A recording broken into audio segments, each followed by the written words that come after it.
Menurut Peraturan Rektor Universitas Diponegoro Nomor 15 Tahun 2017, kuliah kerja nyata adalah suatu bentuk pendidikan dengan cara memberikan pengalaman belajar kepada mahasiswa untuk berinteraksi dengan masyarakat di luar kampus dan secara langsung mengidentifikasikan masalah-masalah serta membantu menangani permasalahan yang dihadapi masyarakat dalam pembangunan wilayah di lokasi KKN.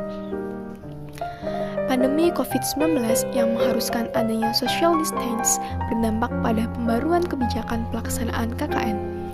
Salah satu perubahannya adalah KKN yang biasanya dilakukan secara kelompok, maka pada KKN saat ini dilakukan secara mandiri atau individu. KKN yang biasanya dilakukan di lokasi yang ditentukan oleh LPPM, maka saat ini ditentukan oleh mahasiswa sendiri berdasarkan lokasi domisili atau dapat memilih lokasi di luar domisili dengan alasan tertentu. Dan disinilah aku, di tempat tinggalku, Desa Dermolo, Kecamatan Kembang, Kabupaten Jepara. Dermolo bercahaya. Dermolo merupakan salah satu desa yang berada di Kecamatan Kembang, Kabupaten Jepara, yang berbatasan dengan Desa Balong, Desa Jenggotan, Desa Cepogo, Desa Kaligarang, dan Desa Bumiharjo. Desa Dermolo terdiri atas 8 RW dan 27 RT dengan luas wilayah sebesar 979,38 hektar. Tercatat di akhir bulan Juni 2020, terdapat 5.836 penduduk Desa Dermolo. Sementara itu, di RT 1 RW 4 terdapat 121 penduduk. Desa Dermolo dikelilingi oleh kawasan perhutanan. Jika kita memasuki desa ini dari arah barat atau Jepara Kota, kita harus melewati hutan jati terlebih dahulu. Sedangkan jika lewat arah timur, maka akan melewati hutan karet. Dari Jalan Raya Bangsri Jepara, kita akan disambut patung ikan cucut besar di tengah Taman Sebagor. Memasuki desa ini, terdapat banyak kepulan asap dari para produsen ikan asap. Ikan yang digunakan bervariasi, mulai dari ikan tongkol, tengkurungan, pari, layang, dan lain-lain. Hal ini sangat menarik karena Dermolo jauh dari laut. Ikan-ikan ini diperoleh dari pelabuhan-pelabuhan seperti Juwanapati, Bumiharjo, dan Jepara. Produksi dimulai pada pagi hari, kemudian para penjajah sayur akan datang siang hari untuk mengedarkan ikan asap ke Pasar Kelet dan Bangsri, ataupun ke ibu-ibu rumah tangga. Selain banyak perajin pengasap ikan, sebagian besar profesi penduduk di sini adalah petani. Luas lahan sawah Desa Dermolo sebesar 101,08 hektar. Jadi, sekitar 10,3% luas wilayah Desa Dermolo adalah persawahan. Lahan sawah di sini bisa ditanami padi, jagung, kacang, dan sayur-sayuran tergantung musim.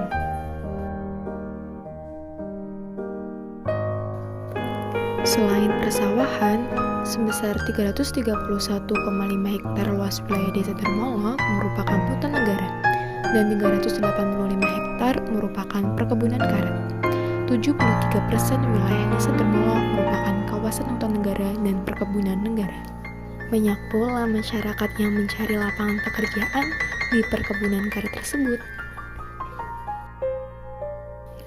Banyak warga yang mengeluh karena naiknya tagihan listrik selama pandemi ini. Beberapa dari mereka mengira bahwa kenaikan tagihan tersebut dikarenakan naiknya tarif meteran listrik. Padahal hal ini tidak benar. PLN mengutarakan bahwa terjadinya kenaikan tagihan listrik bukan karena kenaikan tarif listrik, akan tetapi akibat peningkatan penggunaan listrik.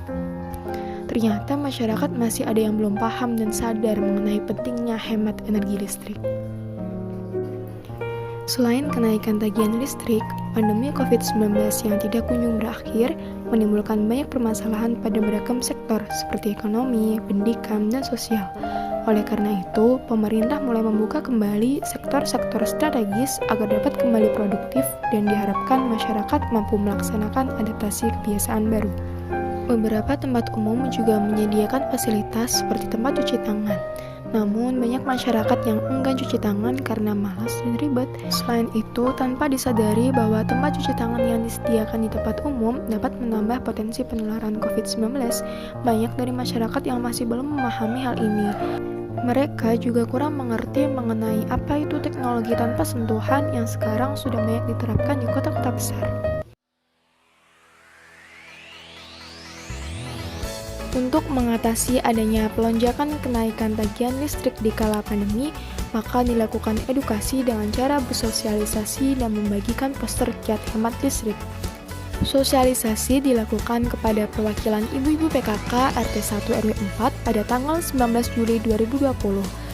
Bertempat di rumah Ketua Ibu PKK, pelaksanaan kegiatan selama kurang lebih 90 menit berjalan dengan lancar dan materi yang disampaikan dapat dipahami dengan jelas oleh 5 orang peserta sosialisasi.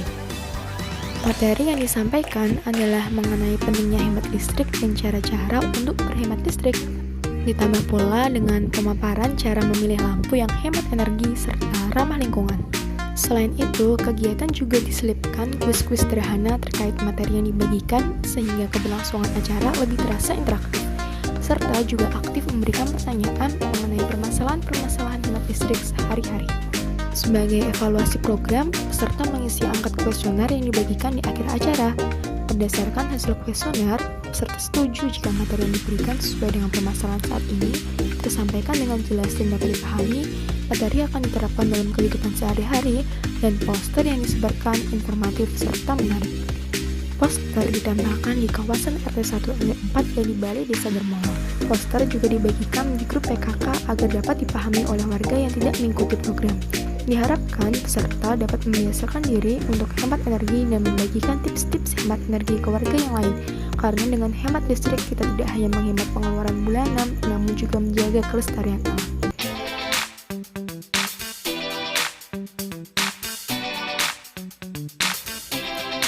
Dalam upaya pencegahan penyebaran COVID-19, dilakukan pengenalan kepada masyarakat, terutama pemuda sekitar, mengenai teknologi touchless melalui alat hand sanitizer otomatis pada tanggal 30 Juli 2020.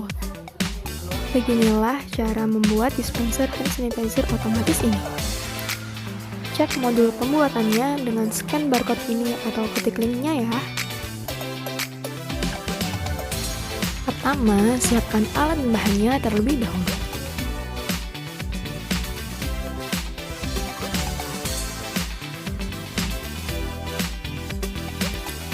Kemudian, rangkai komponen elektronik menurut diagram rangkaian. Pastikan rangkaian berjalan dengan benar. Potong triplek dengan menggunakan cutter sesuai dengan model dan ukuran yang telah ditentukan. Model dan ukuran bisa juga dilihat di modul. Siapkan stoples untuk wadah hand sanitizer. Eratkan kerangka bodi hand sanitizer menggunakan lem G dan lem kayu. Cat permukaan dispenser menggunakan cat pilox. Setelah cat kering, letakkan stoples dan komponen-komponen elektronik ke dalam dispenser. Tuang hand sanitizer ke dalam stoples. Dispenser hand sanitizer otomatisnya sudah siap digunakan. Pada saat sosialisasi dengan pemuda RW 1 RW 4, dilakukan juga praktik rangkaian komponen. Mereka sangat antusias untuk mencoba menyambungkan satu komponen dengan komponen yang lain. Peserta saling berdiskusi dan memperhatikan diagram sirkuit pada modul panduan. Hasilnya, rangkaian yang diuji coba peserta dapat berjalan dengan normal. Peserta pun menjadi lebih tahu prinsip kerja produk hand sanitizer otomatis tersebut dan penerapan dalam kehidupan sehari-hari. Sebagai bahan evaluasi, peserta mengisi angket kuesioner yang dibagikan di akhir program. Menurut kuesioner, materi yang disampaikan penting dan sesuai dengan permasalahan saat ini. Mereka juga setuju apabila produk tersebut dapat diterapkan dalam kehidupan sehari-hari. Setelah itu, alat hand sanitizer otomatis diserahkan kepada kepala desa untuk dapat dimanfaatkan di balai desa. Alat ini juga diserahkan kepada ketua ibu-ibu PKK dan dikenalkan kepada perwakilan ibu-ibu PKK agar mereka memahami pentingnya teknologi touchless di kala pandemi COVID-19 ini.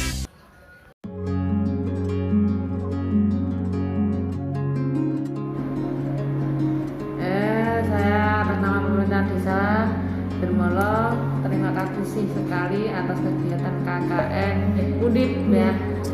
Tahun 2020 ini di Desa Dermolo sudah melaksanakan 2 hal kegiatan, yaitu yang pertama membuat hand sanitizer, yang kedua hemat listrik.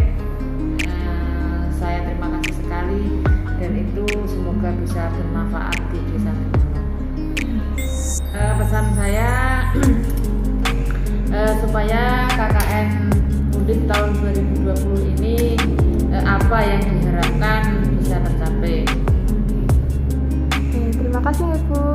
Sama-sama.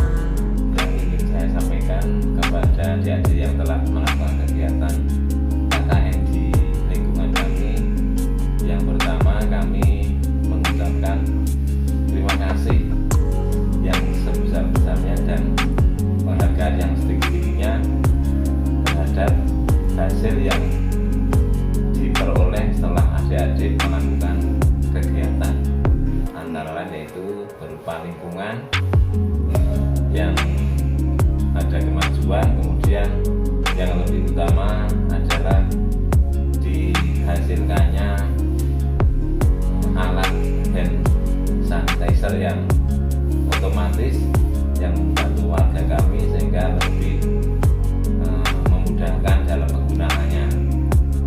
Selanjutnya kami hanya mengucapkan terima kasih, tidak bisa memberikan apa-apa. Semoga amal baik adik-adik semua mendapatkan balasan dari Allah SWT, yaitu berupa kesuksesan, keberhasilan di masa-masa yang akan datang. Kira-kira itu saja. Adapun apabila ada dari warga kami, warga RT 1 RW 4 yang ya mungkin dari ucapan atau dari segi perilaku yang kurang berkenan, kami mohon maafkan mereka, karena mungkin mereka juga manusia biasa seperti kami yang banyak kesalahan. Untuk itu kami mohon maaf yang sebesar-besarnya. Terima kasih.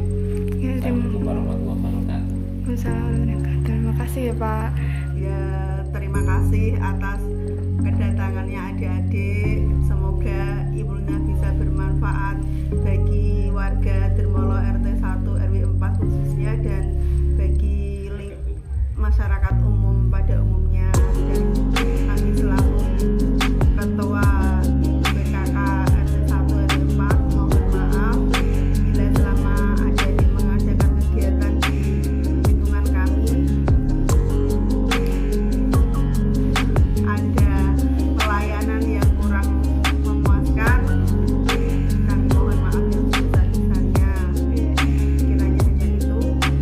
Assalamualaikum warahmatullahi wabarakatuh. Waalaikumsalam warahmatullahi wabarakatuh. Terima kasih ya Bu Yuna.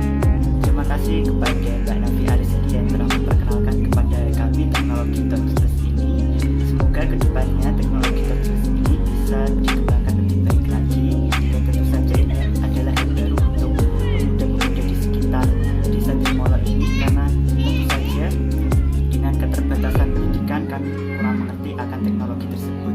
Tapi setelah diberi pengarahan dari Mbak Nafi Ariski, kita bisa mengetahui komponen-komponen dari teknologi touchless tersebut, apalagi saat ini sedang masa pandemi corona, sehingga teknologi tersebut sangat bermanfaat untuk kita terapkan di lingkungan sekitar kita. Terima kasih. Ya, terima kasih Mas Yusa.